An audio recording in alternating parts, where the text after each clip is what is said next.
آج میں آپ کو ایک ایسا عظیم وظیفہ بتانے لگا ہوں کہ جس کے متعلق علماء کرام فرماتے ہیں کہ جو اس کو پابندی کے ساتھ پڑھتا ہے، اس وظیفے پر ہمیشگی اختیار کرتا ہے، تو اسے اپنے پاک رب کا خواب میں دیدار نصیب ہوتا ہے۔ جو شخص اس کو پابندی سے پڑھے گا تو وہ خواب میں اللہ جل شانہ کی زیارت سے نوازا جائے گا۔ اور حدیث طیبہ میں آیا ہے کہ حضور صلی اللہ علیہ وآلہ وسلم نے ارشاد فرمایا کہ جو اللہ سے ملاقات کا شوق رکھتا ہے تو اللہ کریم بھی اس کی ملاقات کو پسند فرماتا ہے، اس سے ملاقات کو پسند فرماتا ہے۔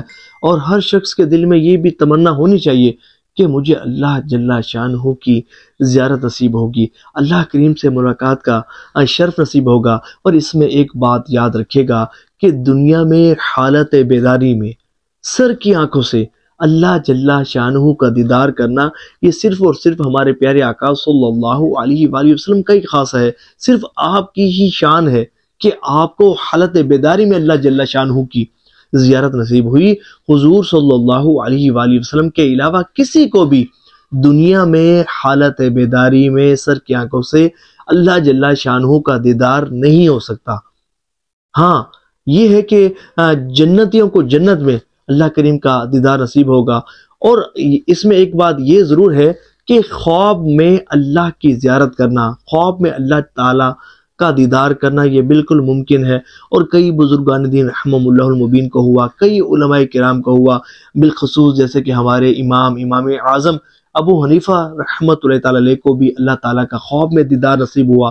امام احمد بن حنبل رحمۃ اللہ تعالی علیہ، آپ کو 100 مرتبہ اللہ تبارک و تعالیٰ کا خواب میں دیدار نصیب ہوا۔ تو اللہ تعالیٰ کا خواب میں دیدار ممکن ہے، اللہ کریم ہمیں بھی نصیب فرمائے۔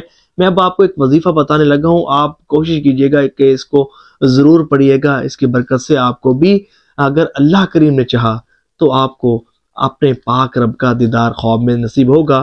اس میں علماء کرام فرماتے ہیں کہ جو شخص یہ خواہش رکھتا ہو کہ اسے خواب میں اللہ کریم کی زیارت نصیب ہو تو اسے یہ چاہیے کہ روزانہ سونے سے پہلے سورۃ آل عمران کو پڑھنے کو اپنا معمول بنا لے۔